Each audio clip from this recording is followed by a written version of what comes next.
Welcome to the Level Up Your Band podcast, episode 11.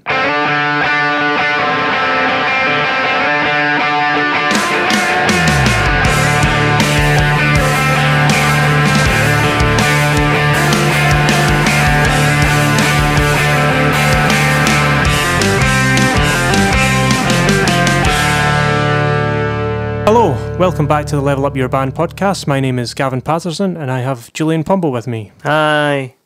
Hi. Hi. How's you? We're recording this during lockdown. I've officially just lost it 100%. What did you spend this morning doing? Let's contrast it to yesterday. Yesterday, I just blazed through some composition that was just really good, just like an outpouring of creative energy. It was just amazing. And then today I decided to use that creative energy that I've seemed to just have, or that I've just decided to just start unleashing on making a really stupid meme video for our guitarist Dario. It was his birthday as of today, recording, which is 2nd of April. So it was his birthday today, so I did a really embarrassing video for him. It's just really goofy pictures of him with a really goofy version of Happy Birthday. Check it out. It's on our Facebook page if you on our Eriska Facebook page if you want to check it out. It's wonderful. Yeah. I giggled. Premium content. I giggled extra hard while making it, and I watched it about 10 times. And now I don't know what to do.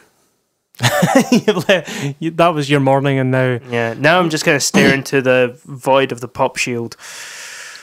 Hopefully I can gain something. I mean, I can see your hand, but that's about it. I should take a picture of your face right now and just put it up on Instagram. It's a great moment. Anyway, yeah, so we're currently in the middle of lockdown from the COVID-19. I don't know when this episode will be released. Yeah. Maybe when it's released, people will be like, what? That's old news. Hopefully, yeah. Hopefully. But we're going to talk about raising funds. So it's kind of relevant. We've actually already recorded this episode, maybe... weeks ago. Yeah, 3 or 4 weeks ago. Yeah. But when I heard the audio back, it sounded like weird robots. There's something glitched on my audio interface that made the whole episode sound like robots. So I decided not to inflict that on anyone.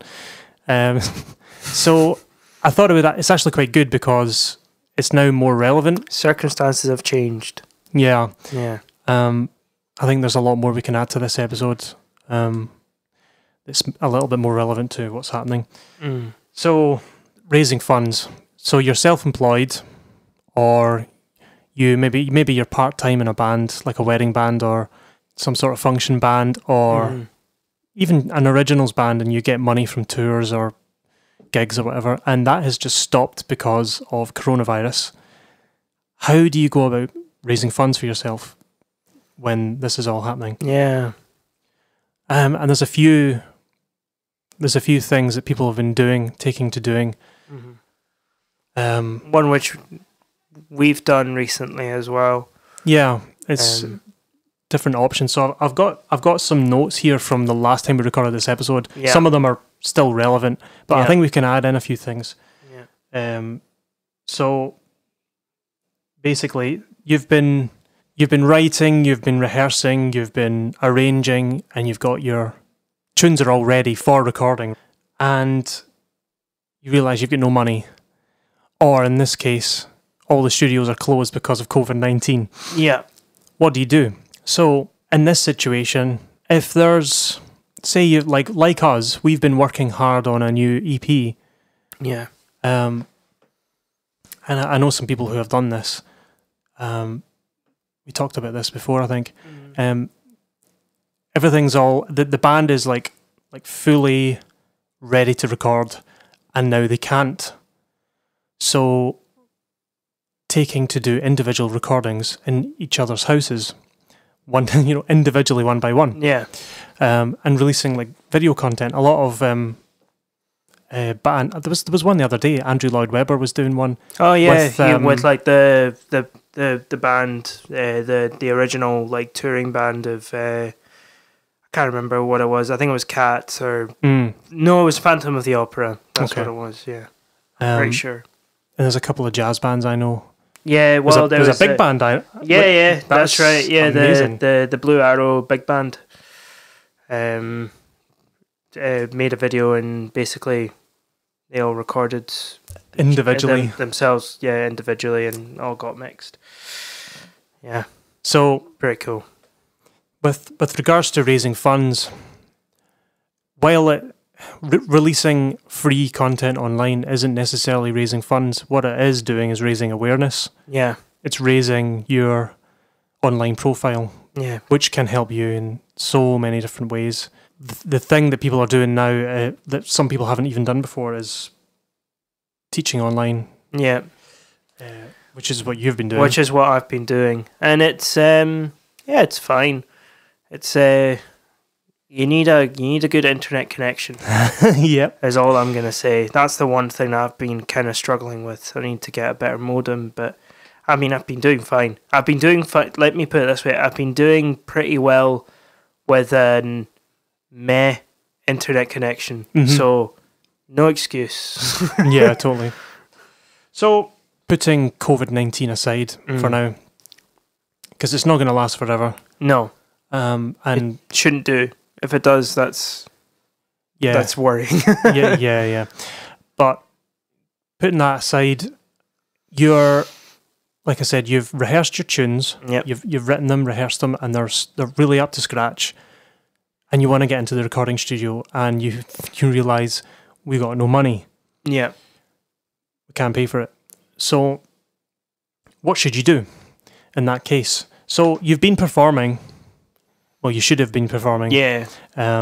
Before you go into the studio, so that the songs are all up to scratch. Yeah, and you've done all the, I don't know, alterations and changes you wanted to do as well. Yeah, so you've gotten that far. In that time, I would say you will have been making money on tickets, on fees for just playing gigs, some merch if you have it. Yeah, most likely. You don't even need to have CDs or anything, because if you've not got any, obviously you won't have any CDs because you haven't recorded yet. But t-shirts, certainly t-shirts, pins, badges, whatever. Yeah. So you've raised a little bit of money. If you're smart, you'll have saved that, taken a percentage, not split it.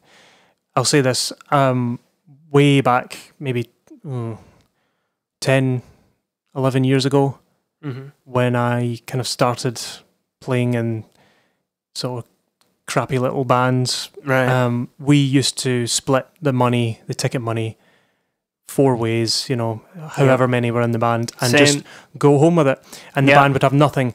And then we'd be rehearsing every week, and then, we need to get this stuff recorded. We don't have any money. Would we just split it? Like, what's the studio fee? It's 300. Okay, we'll just split it 4 ways. Oh, wait, I don't get paid till the end of the month. Oh, and I don't have enough money for rent or blah, blah, blah. What we should have been doing, I was only 17 or 18 at the time. What I didn't fully appreciate, that the band should have a separate pot or bank account or something that you draw from, like 10% or 20% of gig money or whatever. You can set it up that gets paid into an account or a pot so that the band always has money. So for things like photo shoots and recording sessions and logo design and whatever, CD manufacture, booking venues, it comes from the band pot and not your own pocket, if you can help it. Yeah, I learned that the hard way. That's pretty much why our band died. I'm thinking of one of my first endeavours back in 2000 and whatever, 9, 10. yeah, that definitely killed the band, because we were always having to put our hands in our pockets to pay for stuff. We had no money to our name, and yet we were playing loads of gigs and getting paid, okay, and it just was all disappearing. So I would say that's number one. Save a little bit of money. If it's not enough money to cover it, say you've got £200 or £300 band money, and the studio is 400 or 500, then you're only having to find a small amount in comparison, because you've got the band pot there helping you out. A couple of bands we know have tried this second option, is Kickstarter, GoFundMe, that kind of thing. What's your thoughts on that kind of thing? That asking for money, asking for free money. Well, technically it shouldn't be free, because you should be given something back. I have no problem with it. It's worked really well for a lot of people. It's just I feel like it gets a bad press, because you always hear about people that have like started up projects, have gotten like loads of money, and then have just run away with the money. I feel like that's the sort of the big thing. But it's the same thing. It's the same reason people are afraid of like flying or whatever, because they never hear about like all the safe landings. They just hear about that one crash. Yeah. Yeah. Which is just like a 0.0001% like, chance of happening. So I think it's I think you should go for it. It's just so how would that work? So you would set up a GoFundMe or a Kickstarter saying, we are a band, we have these songs, you've heard us live, we need money to record, we don't have enough money, donate. Yeah. Donate. They would put it up on their social media, their website, everything. This is what we're working towards. And the way Kickstarter works, you can set up tiers of like different. So like, say you donate like £10 or something. That's like, thank you. Like once the thing comes out, then once the EP comes out, we'll send you a free copy. Send you a copy, because you basically paid for an EP with £10, and then £25. Oh, you get this and a T-shirt, or £30 you get like a special place, and in the EP you get a shout out, a thank you kind of thing, like that kind of stuff. So you can set it up like that. You can kind of incentivize people to give you more money. Yeah. It's definitely do it. I would be 100% for it. It depends on, a lot of it depends on how much money you're asking for, and things like that.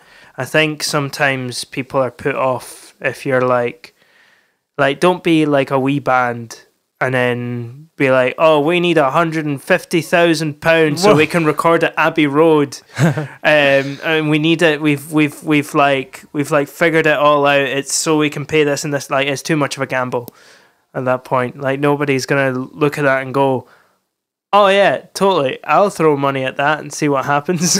Yeah. But if you're like, hey, we need £1,000 or something, to cover recording fees and this and that and whatever, people are going to be like, seems legit. Yeah. Yeah. Well, I think it all depends on your story. Yeah. People need to, the way people engage with things in general, not just with bands, it's about relating to a story. If they have followed your entire career, or however short or long it is, you follow the sort of storyline of that band and you get familiar, and it becomes a sort of familiar part of your life. Yeah. Like listening to a podcast. Oh yeah. You get to know I mean, I certainly get this when listening to podcasts. You get to know the people on the podcast, or you're watching a TV series. You get attached to characters. Yep. You get attached to stories. Humans are very into that sort of narrative-driven, story-driven thing, and I think that's what makes that so much easier. If you're asking for money from people, they've got to be invested in you, and if you're not active on social media and sharing your story and getting people engaged in your narrative, they're not gonna want to invest in you, because they don't care. They don't know anything about you. You're just a stranger. Going on GoFundMe and posting it everywhere and going, give us money. Why should we? We don't know who you are. Yeah, just anonymous. So yeah, totally. Like, that shouldn't be the first thing. I guess with Kickstarter and things like that, it really works for bands that have just started out. Yeah. It really helps if you have like a bit of a CV or a bit of history or something. It's equivalent to, well, kind of equivalent. It's kind of rubbish analogy, but go for it. That dreaded program X Factor, where they bring out the sympathy one, with the death in the family and this and that. She comes out and she sings this amazing ballad, and I'm blind. Don't know what my children look like. All I've dreamed of is it's just building to up. Sing. It's building up a story. Yeah, it's building up this this sort of hero story, and people love that stuff. They absolutely love it. Starting with nothing, and ending with everything on top of the world, everything. Yeah. It's like the storyline of virtually every sort of fantasy, adventure, film, novel, book, everything. It's just it's this sort of character hero's journey character arc thing. Frodo takes the ring to Mount Doom, or Harry Potter eliminates Voldemort, or it doesn't matter what it is. We're obsessed with that story arc, and there is a way of using that to your advantage. You need to share with people what your story is, where you've come from, how you started. People are interested in that stuff, and I think that's the only way that Kickstarter and GoFundMe work, is if there's a good story behind it. You're not just going to go like, oh, I want to buy a new car, give me money. Yeah, I've seen plenty of those. I lost my last car in an earthquake and it flew down a hole, and I don't have a car anymore, and I can't drive to the shops. To work, I can't hoard the toilet paper anymore. Please give me money. Please pay me in toilet paper so I need can a get more van toilet to transport paper. all the pasta that I just bought.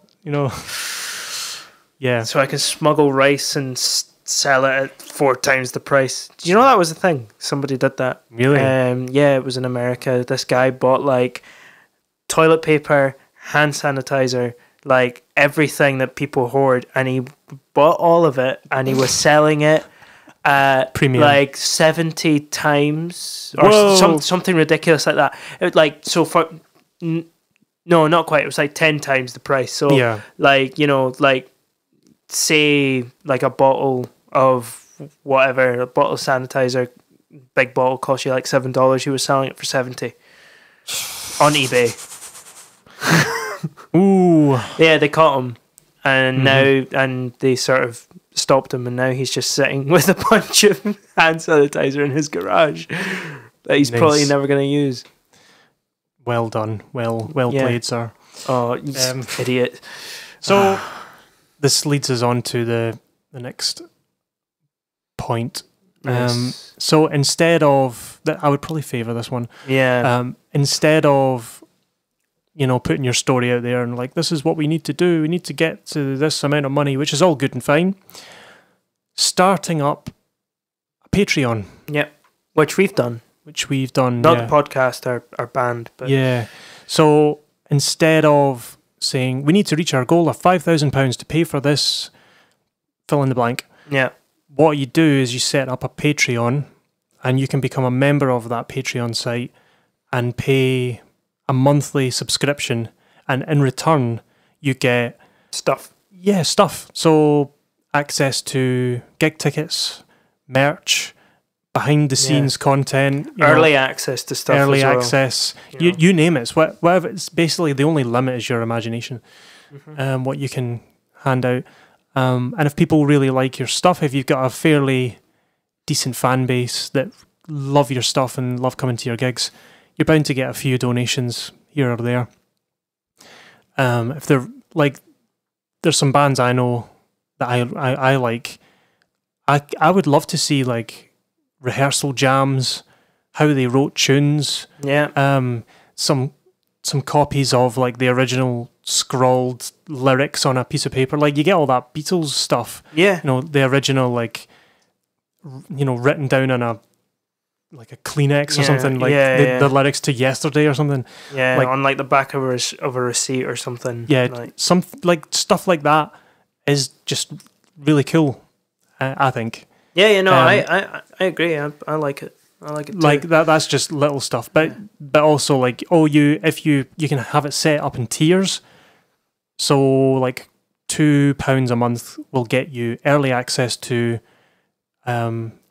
You can book your tickets to gigs earlier than anyone else, and you will get access to releases from albums a week early or something. Yeah.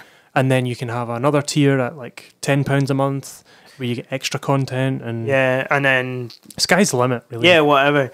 I mean, we did a bit of market research just to see what people offer and what people charge and stuff.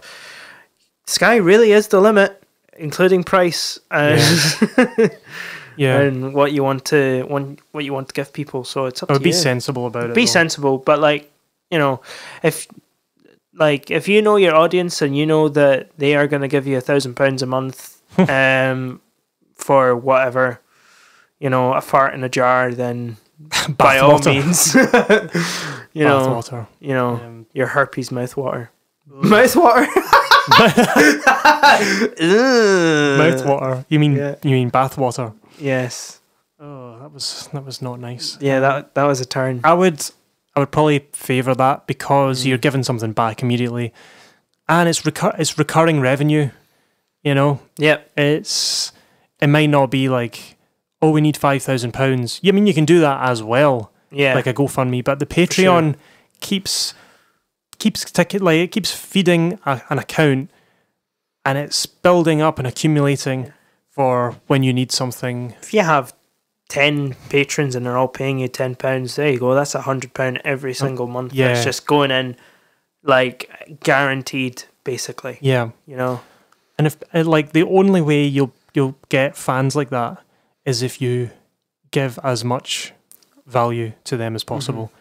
That's the key to any business, really. And a band is a business at the end of the day. Yeah, for sure. It will force you, like, the thing we kind of noticed was, like, when we were setting up tiers, is that you really need to sell those tiers. Like, you want to make people pay for them, which means that you're probably going to have to work a lot harder. But that's really in the long run, it's probably going to be, worth it. That's what it's going to be more worth it, really. That's what I was going to say. It incentivizes you to work a lot harder to get content out to people because they're giving you this money per month, and you're like, I need to make sure there's something new or something else to offer them. So yeah, that's really good because you're now, pushing the needle, as it were, on your progress, so that you can deliver as much value to your audience. I think that's really cool. It's a really good idea. Setting up a Patreon, it forces your band to sort of pull together and start getting stuff done. Especially, I've noticed as well. We should do a podcast on this actually. On after you've released your first release, how things can become stagnant. Yeah. I've noticed that in the past. Yeah, actually, I've noticed it a lot. Yeah, I'm definitely going to do an episode on that at some point. I've noticed it in like 3 different bands. Yeah. Now. But yeah, But once you've raised funds, and you like this goes back to giving as much value as you can. You've raised the funds, you've recorded the album with the funds. I think the most important thing to do at that point is to be extra, just give extra communication. This is what we achieved thanks to you. This is all you. Like, you guys supported us in whatever it happens to be, like this music video or this artwork or this photo shoot or this album or this tour. You know, we would not be on this tour if it wasn't for support. And even if you have to do, like, we would offer for high tier on Patreon, mentions on the album credits. You helped us fund this album. That's a really cool thing. There's nothing worse than a band or anything, a company, taking your money and not acknowledging that that money was gifted, that was free money. Or you just get, oh, thanks so much for your support, we're off now. Yeah. You know, always be sort of humble, thankful, because you're just going to put people off. I'll give you an example. About 4 years ago, 2016, I'm saying this because I got an email last night on this. I put some money towards these experimental headphones. And they looked really cool. And I had followed the story of these headphones. Like, I'd subscribed to their YouTube channel. There was this independent company building these headphones. And I thought the concept, it was a unique... It was like 3D audio. 3D, basically. like, it looked really, really cool, and I was really into it. I won't mention the name, but I thought, you know what, I'm gonna put some money in, because I think this is going to be a really cool product, and I'm an audio engineer and I'm really interested in new technology. And the company went bankrupt. Yeah. And I never saw my money again. And I didn't even get a thank you for my purchase, my money, nothing.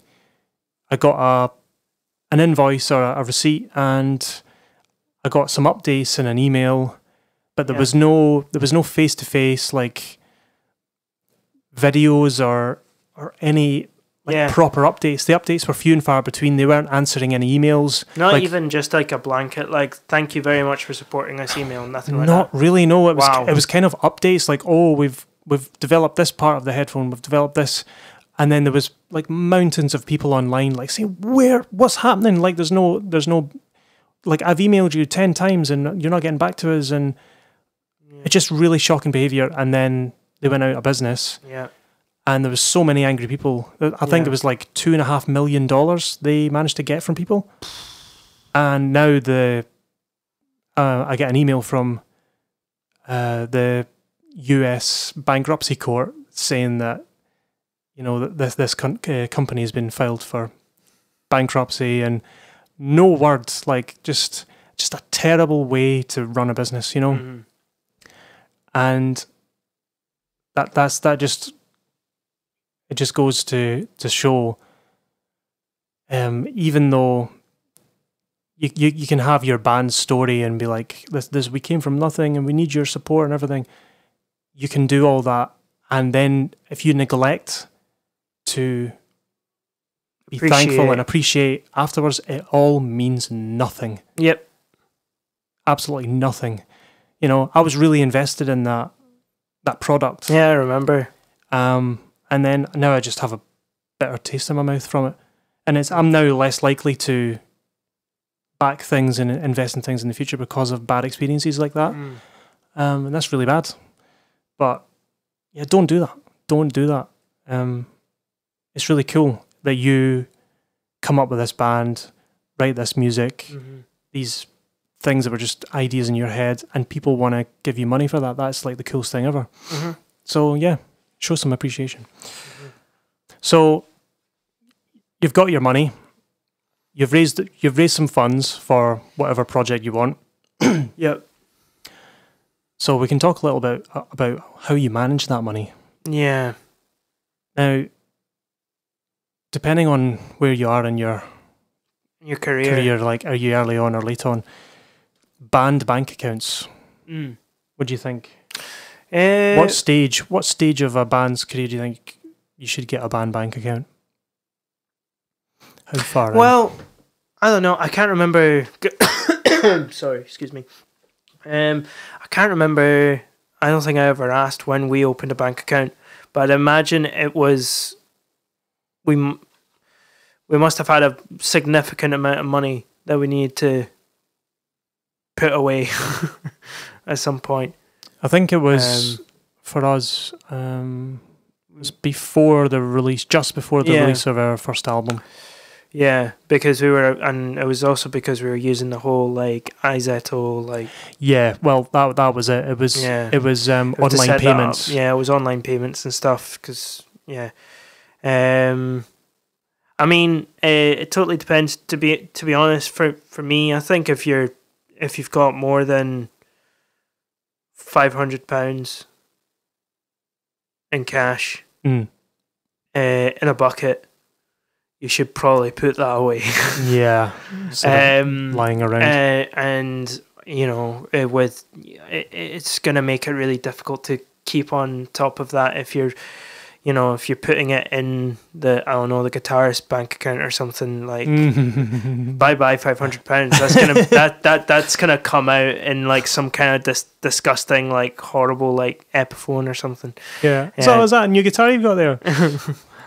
Yeah, it's a new guitar that I'm going to play for like 2 days and then I'm going to just sell it on Facebook. Yeah, don't.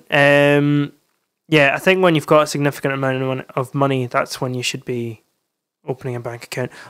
Although, to be fair, I don't think there's anything stopping you just getting one straight away. I know for a business account you have to pay like money, so you need to make sure you can start off with just a private like current account to start with, and then move it over to a proper business account when things pick up. Yeah. But I think the thing with running a band, if you're taking it seriously, you have yourself a card reader, you've got an online shop which connects to Stripe and PayPal and all these different things. Do you really want all of that connected up to your guitarist account? You know, the guy who's sometimes late for practice, and you might... Or whatever, like nobody's account. Like, I love everybody in Eriska, but I also don't trust any... Oh, no, that's a lie. I probably... Oh, no. I was going to say I trust Alien the most, but then again, she filmed in bloody vertical instead of horizontal like an idiot. So, probably, no, I don't trust it. I trust you, but don't trust anybody with money. Never trust anybody with money. Just eliminate even if there is no possibility. It's always even better if you know them really separate. Well. Yeah. You would never. If you think like your favorite band, just name your favorite band. Do you think they have a proper account set up with it? Yeah, they do. Yeah. So. It just makes things neater, easier. Yeah. And then it can be managed by one or two members of the band. I've heard horror stories of joint bank accounts where the entire band has access to that account, and you get people stealing money off. Oh no. You know, they've all got their own individual cards, and that's disaster waiting to happen. I would keep it to one or two members that, you know, that's their job. Don't give it to your manager. Yeah. Not early on anyway, because you're not early on. How's the bank doing? Oh, it's all doing well, and then they're siphoning off money for themselves. Yeah, I've heard horror stories. I mean, really? They're not all like that, but make sure that you can see what's going on. Keep communication and stuff, and only use that bank account for band things. Yes, and that also, like, we were going to do an episode on touring, but that's probably going to be for a wee while. Yeah, once we're allowed to tour again. Once we're allowed to go to restaurants again. Yeah. Once we're allowed to go to the supermarket without being monitored by a security guard. Yeah, I know, right? Way. But yeah, I would say if you want to, it's all about that level of professionalism. Yeah, it kind of is, and it's a psychological thing as well. Like if you fashion yourself in such a way, then you're more likely to head in that direction anyway. You know, so if you have your bank account and you have your iZettle stuff and everything that you do is like it's all like super legit, and it's a psychological thing. So you model yourself in such a way. You know, so if you're treating the band really professionally, you've got your bank account, you've got your iZettle stuff, you've got your merch, then you're more likely to go in that more professional direction. Whereas if you treat everything really amateurish, you know, in a very amateur kind of manner, and you're not very good at managing your money and stuff, then guess what? You know. Yeah, that's a good way of thinking about it. It's, you know, it's that whole thing of make your bed in the morning. Yeah. And then, well, it's kind of true. Like, I've done it. Like, it's more of a mental health thing, I guess. But like, I used to do this all the time. If I wake up in the morning, and the first thing that I do is turn my Switch on or my PlayStation 4 on, that dooms the entire day for me, because that's already put me into a state of like a mental state of like I don't know, just laziness, you know. And it's the same thing with a band. If you turn up to your rehearsal and you do your gigs and it's very like amateur and silly, and you know there's no level, there is like zero professionalism, there's not even like a hint, you know, like a slight musk of professionalism, then guess what, it's not gonna, you know, you're not gonna be professional, you know. There needs to be something, you know. So if you set up your band right, then 9 times out of 10 it's gonna go right. Yeah, you know? Put these things in places. If you do, fake it till you make it a little bit as well. That is 100%. You know, you have to. It worked for Salvador Dali. He was like dirt poor, but he had one really nice suit and went out and socialized with like the upper, the proper like upper classes. And it worked for him. He 100% faked it. And then guess what? Well, we obviously know about Salvador Dali, don't we? Yeah. You know, so it's basically just acting how a professional would act. You know, you have this thing in your head where, one day they'll have massive teams working for me on tour and be lorry loads of gear, and I'll just turn up and just sit on stage and do my thing, and it's going to be all super professional, and there'll be teams running after me and managers and all this. But that never happens unless you start now acting as if you're heading in that trajectory. Rather than, you may not have the team, but you yourself are the team. You have to behave in such a way that you know, like behave like a CEO before you are a CEO kind of thing. You know, you sort of. It's all back to that mindset. You know? Yeah, totally. It's it's not really pretend, but it's like live your life as if you are successful. You are really successful and professional, and your routine, everything about what you do will just gravitate towards a successful career, life, whatever it happens to be. Sitting about in bed, you know, not looking after yourself, all that stuff. This goes to anything. Yeah. It's not going to get you anywhere. No. And the same comes with, especially when you're asking for money from people. You've got to have a level of professionalism before you can even ask people. Because if you're a mess, if you're your uploads on Instagram and Facebook are all a mess. Your grammar's all off, and videos are in portrait. Wait, well, to be honest, with Instagram, there isn't much of a. They should be in portrait a lot of the time. Yeah. Yeah, you don't have much choice. I jest. Yeah, you need to have a sort of level of professionalism before you even ask for money from people. So yeah, there's a couple of things you need to do before even asking for money, but like I said, there's more than one way of raising funds. Merch at gigs, but again, it's in exchange for money. Yep. You know, do you have a card reader? Nope. Do you have mate, change? Nope. I'm just gonna go to the card machine, get cash machine. You know, just get cash out. No, they're not. They're gonna go and then they're gonna head to the next pub over. So I guess that kind of wraps that up. Yeah. The sort of overall message is, when you're raising funds, make sure that if you were an outsider looking at your band, you've never seen this band before, you're looking at yourself, would you give money to this band? And if the answer is no, you've got some work to do. Mm-hmm. Always take an outside look in, like try and see the big picture.